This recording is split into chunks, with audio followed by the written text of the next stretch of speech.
ஸ்தோத்திரிக்கிறோம் ஆண்டவரே, ஸ்தோத்திரிக்கிறோம் அப்பா. துதிகள் மத்தியில் வாசம் செய்கிறதான எங்கள் திரியேக தகப்பனே, கொடுத்த அந்த நாளுக்காக நன்றி அப்பா. ஸ்தோத்திரிக்கிறோம் தகப்பனே. தியானிக்கிறதான வார்த்தைகள் உம்முடைய வார்த்தைகளாக இருக்கட்டும். நீங்கள் பெருக, நாங்கள் சிறுகிறோம். இயேசு கிறிஸ்துவின் மூலம் ஜெபிக்கிறோம் ஜீவனுள்ள எங்கள் நல்ல பிதாவே, ஆமென். ஆண்டவருடைய பரிசுத்த நாமத்துக்கு மகிமை உண்டாவதாக. இந்த நாளிலே நம் தியானத்திற்காக எடுத்துக்கொள்ளப்பட்ட வேத பகுதி யோவான் எழுதின சுவிசேஷம் 13ஆம் அதிகாரம் வசனங்கள் 34. நீங்கள் ஒருவரில் ஒருவர் அன்பாயிருங்கள், நான் உங்களில் அன்பாயிருக்கிறது போல நீங்கள் ஒருவரில் ஒருவர் அன்பாயிருங்கள் என்கிற புதிதான கட்டளையை உங்களுக்கு கொடுக்கிறேன். புதிதான கட்டளை பத்தி தான் நம்ம இப்போ பார்க்க போறோம். தலைப்பு பார்த்தோம்னா புதிதான கட்டளை. ஆண்டவர் ஊழியர் செய்யும் பொழுது மனிதனாய் வந்து 3.5 ஆண்டுகள் வாழும் பொழுது அநேக காரியங்களை சொல்லியிருக்கிறார் ஜனங்களுக்கு. அநேக வார்த்தைகள் எப்படி இருக்கணும் அப்படின்னு சொல்லி நிறைய காரியங்களை சொல்லியிருக்கிறார். அதில் அவர் இந்த வார்த்தையை நம்ம பார்க்கும் பொழுது அவர் மரிப்பதற்கு முன்பதாக சொன்ன ஒரு வார்த்தை, அந்த இரவு நேரத்தில் ஆண்டவர் பேசுகிறதான ஒரு வார்த்தையாய் இருக்கிறது. அது என்னன்னு பார்க்கும்பொழுது ஒரு புதிதான கட்டளையை கொடுக்கிறார். எத்தனையோ காரியங்கள் வேதத்தில் இருக்கும் பொழுது இப்படி நடக்கணும், இப்படி நடக்கக்கூடாது சீர்படுத்துகிறார், விஷயத்தை கண்டிக்கிறார், சில காரியங்களை கண்டிக்கிறார். ஆனா இந்த இடத்துல பார்த்தா புதிதான ஒரு கட்டளையை கொடுக்கிறார். புதிதான கட்டளை அப்படின்னு நம்ம பார்க்கும்போது அதுல ஒண்ணுமே இல்லை, அன்பா இருந்தா மட்டும் போதும். நீங்கள் ஒருவரில் ஒருவர் அன்பாயிருங்கள். எப்படி இருக்கணும்? அன்பாயிருங்கன்னு மட்டும் சொல்லி இல்ல, எப்படி அன்பா இருக்கணும்னா, நான் எப்படி உங்ககிட்ட அன்பா இருந்தனோ அதே போல நீங்களும் அன்பாயிருங்க. இதுதான் என்னுடைய புதிதான கட்டளை என்று சொல்லப்படுகிறது இந்த வார்த்தைகள். சரி, அன்பு குறிச்சு நம்ம நிறைய பார்க்கிறோம் வேதத்துல. இயேசு கிறிஸ்துவினுடைய அன்பை தான் இந்த இடத்துல சொல்லப்பட்டிருக்கிறது. அன்பு, நான் எப்படி அன்பா இருந்தனோ அந்த மாதிரி நீங்க என்ன பண்ணுங்க, அன்பா இருங்கன்னு சொல்லி. இந்த மாதிரி இந்த யோவான்ல 3 முறையே இதை சொல்றாரு. ஒரு முறை மட்டும் சொல்ல, 3 முறை ரிப்பீட்டா 3 முறையே சொல்லுகிறத நம்ம பார்க்கிறோம். யோவான் 15ஆம் அதிகாரம் 12ஆம் வசனத்திலையும் மறுபடியும் சொல்றாரு. யோவான் 15:17 சொல்லப்பட்டிருக்கிறது. நம்ம ஏற்கனவே வாசித்த வேத பகுதியில் யோவான் 13:34 பார்க்கிறோம். இந்த மாதிரி 3 இடத்துலையும் இந்த அன்பை குறித்து சொல்லப்பட்டிருக்கிறது. சரி, இது எப்படி சொல்றாருன்னா கட்டளையா சொல்றாரு. ஏதோ இப்படி இருக்கணும் அப்படின்னு வெறுமனே சொல்லல, கட்டளையா சொல்றாரு. கண்டிப்பா கட்டளைன்னா அது கண்டிப்பா என்ன பண்ணும், செஞ்சே ஆகணும். கிறிஸ்தவர்களா இருக்கிற நம்ம என்ன பண்ணோம், இயேசு கிறிஸ்துவின் கட்டளைகளை செய்து கண்டிப்பா முடிக்கணும். கட்டளைன்னா எக்ஸ்கியூஸ் எல்லாம் கிடையாது, அது நீ என்ன பண்ணோம், கண்டிப்பா நம்ம செஞ்சுதான் ஆகணும். சரி, அன்பு குறிச்சு இப்போ 3 பகுதியில நம்ம பார்த்தோம். அதுல எப்படியெல்லாம் சொல்லப்பட்டிருக்கிறதுன்னு பார்க்கலாம். யோவான் 15ஆம் அதிகாரம் 12ஆம் வசனத்துல சொல்லப்பட்டிருக்கிறது, நான் உங்களில் அன்பாய் இருக்கிறது போல நீங்களும் ஒருவரில் ஒருவர் அன்பாய் இருக்க வேண்டும் என்பதே என்னுடைய கற்பனையாய் இருக்கிறது என்று சொல்ற. கற்பனை, அதுவும் கட்டளை தான். கற்பனைனாலும் கட்டளை தான். அப்போ இந்த இடத்துல யோவான் 13ஆம் அதிகாரத்துல வாசிக்கும் பொழுதும் புதிதான கட்டளையை கொடுக்கிறார். இந்த இடத்துல மறுபடியுமா சொல்றார். சரி, யோவான் 15ஆம் அதிகாரம் 17ஆம் வசனத்துல இன்னொரு முறை எப்படி சொல்றாரு அப்படின்னு பார்த்தா, நீங்கள் ஒருவரில் ஒருவர் அன்பா இருக்க வேண்டும் என்றே இவைகளை உங்களுக்கு கற்பிக்கிறேன் என்றார்.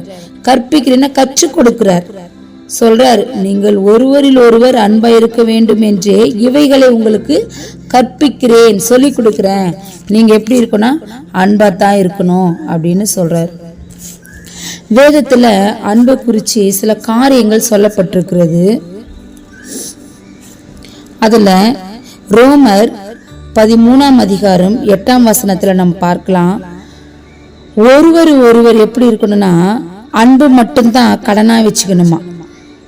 பிறனிடத்தில் அன்பு காட்டுகிறவன் எப்படின்னா, மற்றவங்க கிட்ட அன்பு காட்டுகிறவன் நியாயப்பிரமாணத்தையே நிறைவேற்றுகிறானா. நியாயப்பிரமாணத்தை நிறைவேற்றுகிறான். நியாயப்பிரமாணம்னு பார்த்தா சட்டத்தையே நிறைவேற்றுகிறான். இப்போ வேதத்துல நம்ம பழைய ஏற்பாட்டுல பார்க்கும் பொழுது 613 கற்பனைகள் கொடுக்கப்பட்டிருக்கிறது, பிரமாணங்கள் கொடுக்கப்பட்டிருக்குது 613. அதுல செய்ய வேண்டியது 248, செய்யக்கூடாதது 365. செய்யணும்ன்றது 248, இதெல்லாம் செய்யக்கூடாதுன்றது 365. ஆக மொத்தம் 613 பிரமாணங்கள் கொடுக்கப்பட்டிருக்கிறது. இப்போ செய்யணும், இது செய்யக்கூடாது, இது செய்யணும்னு சொல்லி இருக்குது இல்லையா. அப்போ செய்யணும்ன்ற 248 பிரமாணத்தையும் ஒரு அன்பு காட்டிட்டா போதுமா, நீ நியாய பிரமாணத்தை நிறைவேற்றுதா அர்த்தம். இந்த 248 காரியங்களை ஒரே ஒரு விஷயத்துல சுருக்குறாரு. நீ பிறனிடத்துல அன்பு காட்டினேனா என் நியாய பிரமாணத்தை முழுவதுமா நிறைவேற்றுகிறதா காணப்படுகிறது என்று சொல்லப்படுகிறது. சரி, கலாத்தியர் 5ஆம் அதிகாரம் 13-14 பார்த்தோம்னா, அன்பினால ஒருவருக்கொருவர் ஊழியம் செய்யணும். அன்புனால ஒருவருக்கொருவர் ஊழியம் செய்யணும். அன்பா இருந்தா நம்ம ஃபர்ஸ்ட்ல பார்த்தோம், என்ன பார்த்தோம், கற்பிக்கிறார் ஆண்டவர், நம்மளுக்கு சொல்லி கொடுக்குறாரு. சொல்லி கொடுக்கறது எப்படி இருக்குதுன்னா, அந்த நியாயப்பிரமாணத்தையே நம்ம நிறைவேற்றுக்கிற அந்த சட்டத்தையே முழுவதுமா நம்ம செயல்படுத்துகிறதா இருக்கிறது. ஒரு அன்பை நம்ம காட்டினால் மட்டும் போதும். இப்போ அன்பினால ஊழியம் செய்யணும் அப்படின்னு சொல்றது. ஊழியத்தை எப்படி செய்யணுமா, ஒருவர் அன்பாய் செய்ய வேண்டும் என்று சொல்லப்பட்டிருக்கிறது. அதே அன்பு என்ன பண்றது, அதே 13-14 இன்னொரு வார்த்தை சொல்லப்பட்டிருக்கிறது. அன்பு இந்த ஒரே ஒரு வார்த்தை நியாயப்பிரமாணம் முழுவதையும் நிறைவேற்றுகிறதா இருக்கிறது என்று மறுபடியும் சொல்லப்பட்டிருக்கிறது. முழுசுமே ஒண்ணு கூட விட்டுடல. இந்த அன்பு நீங்க செஞ்சீங்கன்னா போதும், அன்பு மற்றவங்க இடத்துல காட்டினா போதும், நம்ம அன்புள்ளவர்களா இருந்தால் மட்டும் போதும். எப்படி இருக்கிறோமா, நியாயப்பிரமாணத்தை முழுசமா அதை நிறைவேற்றுகிறவராய் நம்ம இருக்கணும். அதே போல பிலிப்பியர் 2ஆம் அதிகாரம் 2ஆம் வசனத்துல சொல்லப்பட்டிருக்கிறது, ஏக சிந்தை ஏக அன்புள்ளவர்களாய் இருந்தால் நம்ம என் சந்தோஷத்தை நிறைவாக்குங்கள் அப்படின்னு ஆண்டவருடைய சந்தோஷத்தை நிறைவாக்குகிறவராய் நம்ம காணப்படுவோம். அப்போ இந்த அன்பு மட்டும் என்னென்ன காரியங்கள் செய்கிறது என்று பார்த்தோம். ஊழியம் செய்யணும், நியாயப்பிரமாணத்தை முழுவதுமா நிறைவேற்றுகிறோம், அவருடைய சந்தோஷத்தை நிறைவாக்குகிறதா இருக்கிறது.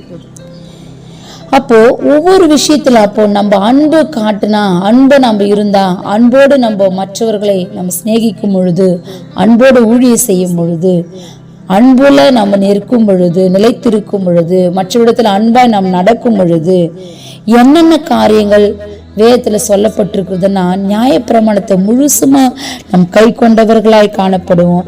ஆண்டவருடைய சந்தோஷத்தை நிறைவாக்குகிறவர்களாய் நாம் காணப்படுவோம். அது மட்டும் இல்ல, 1 தெசலோனிக்கேயர் 3ஆம் அதிகாரம் 12ஆம் வசனத்துல சொல்லப்பட்டிருக்கிறது, நம்ம மற்றவரிடத்துல அன்பா இருக்கும் பொழுது பெருகவும் நிலைத்துவங்கவும் செய்வாராம். நம்மள பெருகவும் செய்வாராம், நிலைத்துவங்கவும் நிற்கவும் செய்வாராம்.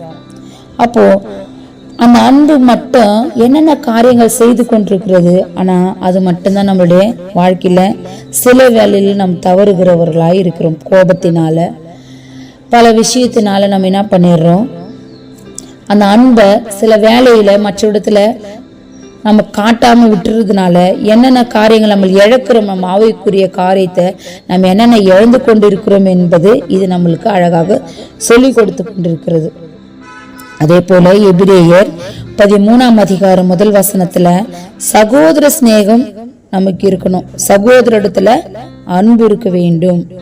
என்னென்ன கஷ்டம் வந்தாலும் நம்ம ஒருவருக்கொருவர் சகோதர சிநேகத்தோட நாம் இருக்க வேண்டும் என்று சொல்லப்பட்டிருக்கிறது.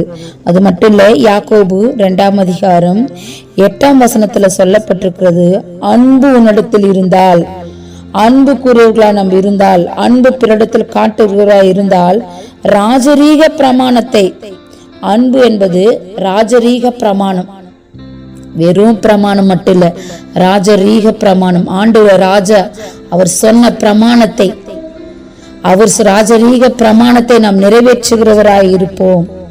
அதை நிறைவேற்றினால், அந்த பிரமாணத்தை நீங்கள் நிறைவேற்றினால், அந்த ராஜரீக பிரமாணத்தை நாம் நிறைவேற்றினால், ராஜா சொன்ன பிரமாணத்தை நிறைவேற்றினால் நம்ம எப்படி இருப்போமா? நன்மை செய்கிறவர்களாய் இருப்பீங்க அப்படின்னு சொல்லி யாக்கோபு 2:8 சொல்லப்பட்டிருக்கிறது. அது மட்டும் இல்ல, நிறைய விஷயம் அன்பு பத்தி சொல்லிக்கொண்டே போலாம். 1 யோவான் 3:11 அன்பு குறித்து சொல்லப்பட்டிருக்கிறது. நாம் ஒருவரில் ஒருவர் அன்பு கூற வேண்டும் என்றே ஆதி முதல்னா அப்பவே ஃபர்ஸ்ட்லே ஆதி முதலாய் கேள்விப்பட்ட விசேஷமாய் இருக்கிறது. ஆதி முதலாய் அப்படின்னா நம்ம எங்க பார்க்கலாம்னா பழைய ஏற்பாட்டில் பார்க்கலாம். லேவியராகமம் 19:18 ஆதி முதலாயே இதை சொல்லப்பட்டிருக்கிறது. உபாகமம் 6:5 சொல்லப்பட்டிருக்கிறது. அப்படியா ஆதி முதலாய் இந்த அன்பை குறித்து சொல்லிக்கொண்டே தான் இருக்கிறோம்.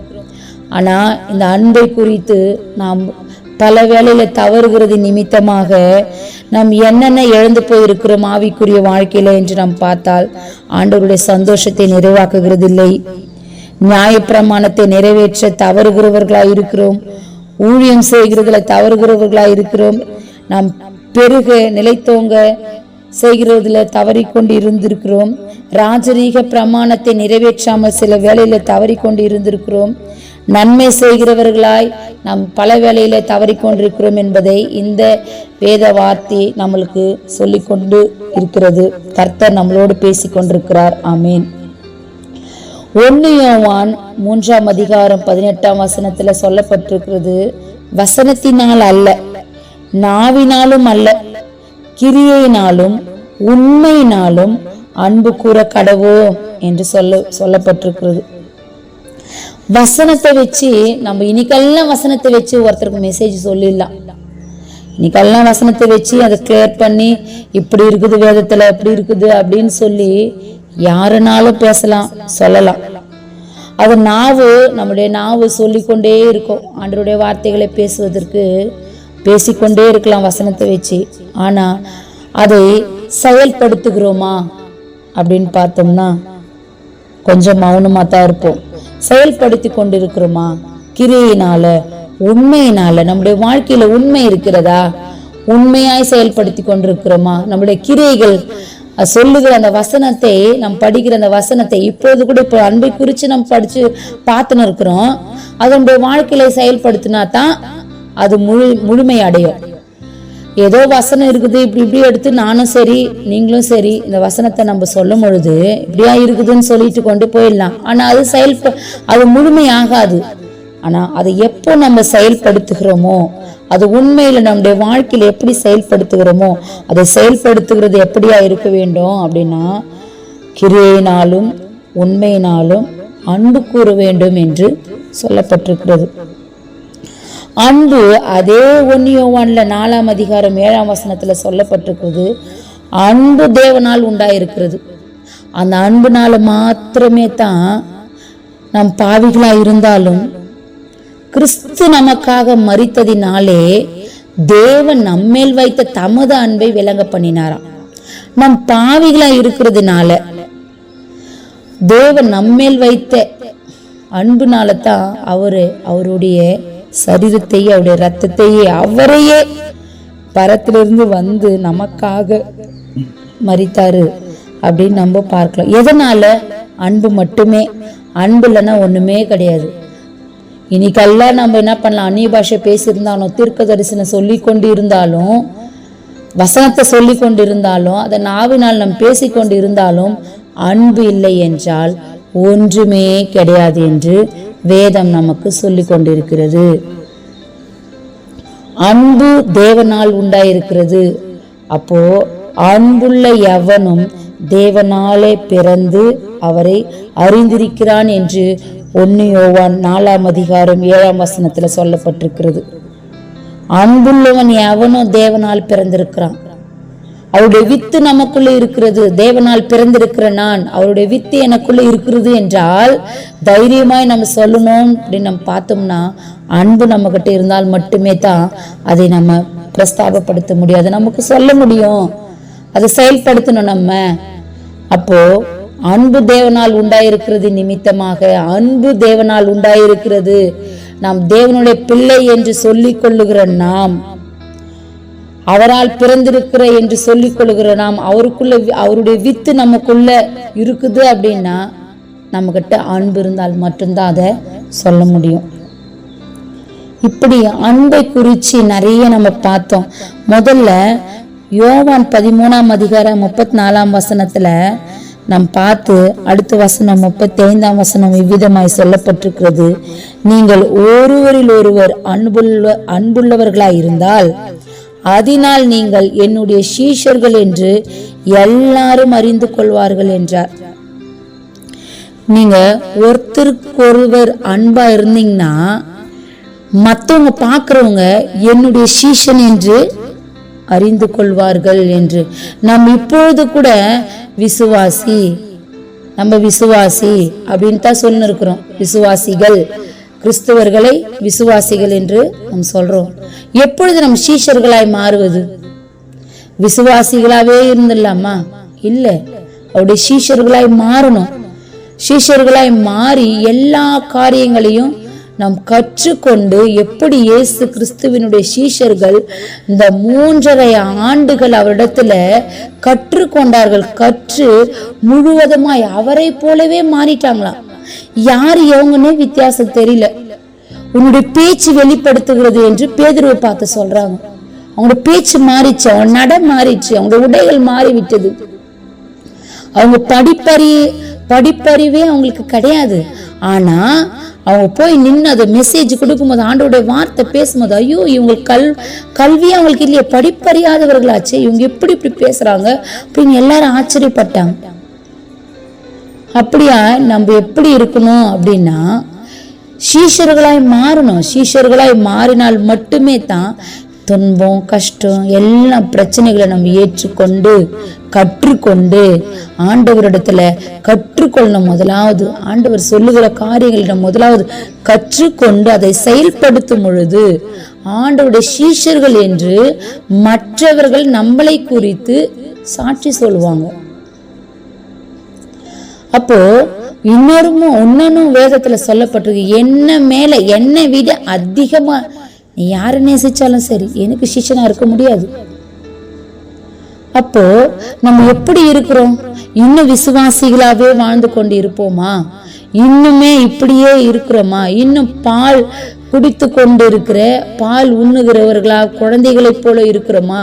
இன்னும் அதிகமான நல்ல வலுவான சாப்பாடை சாப்பிட்டு நல்லா நம்ம இருக்கிறோமா? இல்லை இன்னும் போதும், எனக்கு இந்த மெசேஜ் போதும், இந்த வேத போதும், இந்த வேத அறிவு ஞானம் இது மட்டும் போதும்னு சொல்லி கொண்டு இல்லாதபடி அவருடைய சீஷராய் நம்ம ஆவிக்குரிய வாழ்க்கையில வளர வளர வளர வளர வளர முதல்ல ஆண்டவரை அறிஞ்சிக்கிறோம், ரட்சிப்படைஞ்சோம், விசுவாசிகளானோம். அதுக்கப்புறம் அப்படியே அடுத்த ஸ்டெப் ஆண்டவருடைய இதுல வளர்ந்து கொண்டே போனோம். வளர்ந்து கொண்டு போகும் பொழுது சீஷர்கள் என்று எல்லாரும் அறிந்து கொள்ளணும். நம்ம எப்படி இருக்கணும்? அன்புள்ளவர்களாய் இருந்தால் மட்டுமே போதும் அப்படின்னு 613 பிரமாணங்கள் இருக்கிறது. அதுல செய்ய வேண்டியதை நாம் செய்யும் பொழுது அதை 248 காரியங்களே ஒரே ஒரு காரியத்துல சுருக்கிட்டாங்க. அன்பா இருந்தா போதும். அந்த அன்பு மட்டும் நீ செஞ்சீனா, அன்பா மட்டும் இருந்தேனா, சகோதர ஸ்நேகத்துல இருந்தேனா, பிறனத்துல நீ நேசிச்சனா, அன்பா இருந்தேனா, இந்த 248 காரியத்தை நீ செஞ்சு முடிச்சுதான் அர்த்தம். முழுசுமே நீ நிறைவேற்றிட்ட. ராஜரீக பிரமாணத்தை நிறைவேற்றிட்ட. புதிதான கட்டளை, ஆண்டவர் கொடுத்த புதிதான கட்டளை நாம் நிறைவேற்றினவர்களா இருக்கிறோம். அப்போ நம்ம ஒரு சின்ன விஷயம்தான் அந்த அன்பு, சகிப்புத்தன்மை நம்ம இருக்கணும். 1 கொரிந்தியர் நம்ம பார்க்கிறோம், எல்லாருக்கும் தெரிந்த ஒரு விஷயம் தான் அன்பு. அன்பு எப்படி இருக்குது?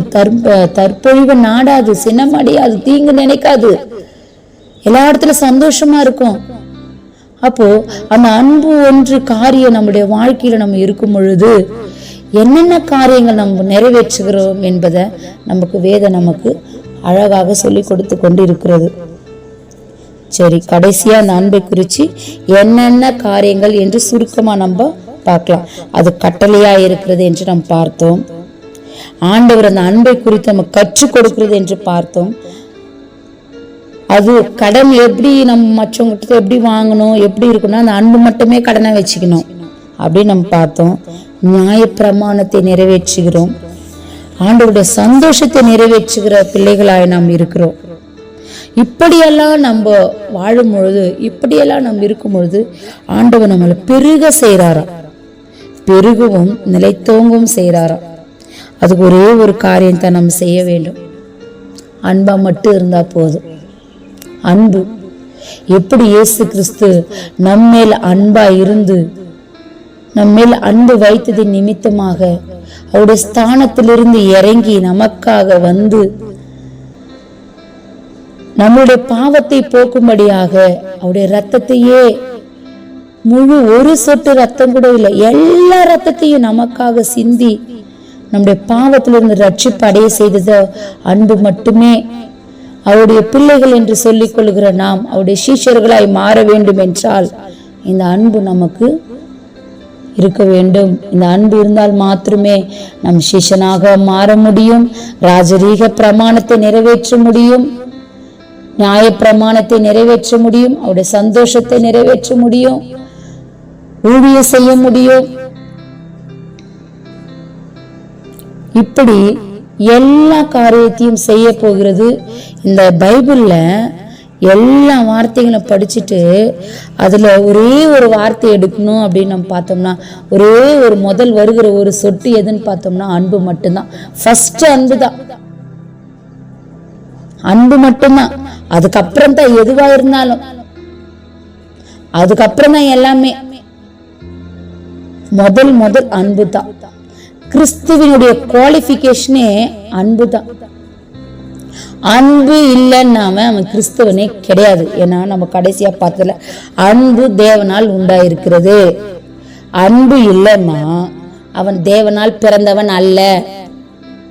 தேவனால் பிறந்திருக்கிற ஒவ்வொருவனும் அன்புள்ளவனாய் இருக்க வேண்டும் என்று நம்மளுக்கு வேதம் அழகாக சொல்லப்பட்டிருக்கிறது. அப்படியாக நாம் அன்புள்ளவர்களாய் இருப்போம். அன்புள்ளவர்களாய் மற்றவரிடத்துல ஊழியம் செய்வோம். அன்புள்ளவர்களாய் இருந்து ஆண்டவருடைய காரியங்களை சந்தோஷப்படுத்துவோம். நாம் பெருகுவோம். எது நிமித்தமாய்? அன்பு நிமித்தமாகவே. நாம் அன்புள்ளவர்களாய் இருந்தால் மற்றவர்கள் நம்மளை குறித்து சீஷர்கள் என்று சொல்லுவார்கள். நம் சீஷர்களாய் மாறணும்னா அன்பு மட்டும்தான் வேணும். இயேசு கிறிஸ்துவின் விசுவாசிகளாய் மாத்திரம் இல்லாதபடி அன்புள்ளவர்களாய் இருந்தால் அவருடைய சீஷர்கள் என்று, ஏன்னா ஆண்டவரே சொல்லிட்டாரு, நீங்கள் என்னுடைய சீஷர்கள் என்று எல்லாரும் அறிஞ்சுக்குவாங்களாம். அப்போ எல்லாரும் அறிந்து கொள்ளணும் அவருடைய சீஷர்கள் என்று நினைக்கணும்னா நம்ம அன்புள்ளவர்களாய் இருந்தால் மட்டுமே தான் இந்த காரியங்கள் எல்லாம் நடக்கும். கிறிஸ்துவர்களாய் இருக்கிற நாம் அன்புள்ளவர்களாய் இருப்போம். கடைசி வரையும் அன்புள்ளவர்களாகவே வாழ்வோம். இப்படி செய்ய ஆண்டவர் உதவி கிருபை செய்வாராக. ஆமேன், ஆமேன், ஆமேன்.